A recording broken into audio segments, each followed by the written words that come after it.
செய்திகள் வாசிப்பவர் செல்வம். ஓசூரில் வீட்டிற்குள் புகுந்த புள்ளிமானை வலை போட்டு பிடித்த வனத்துறையினர்.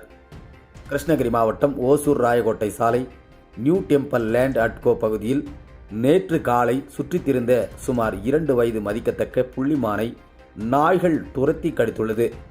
நாய்களிடமிருந்து தப்பித்து ஓடிய புள்ளிமான் அங்குள்ள முனிராஜ் என்பவரது வீட்டின் காம்பவுண்டிற்குள் நுழைந்துள்ளது. இது குறித்து அப்பகுதியினர் ஓசூர் வனத்துறையினருக்கு அளித்த தகவலின் பெயரில் சம்பவ இடத்திற்கு சென்ற வனத்துறையினர் புள்ளிமானை வலை போட்டு பிடித்தனர்.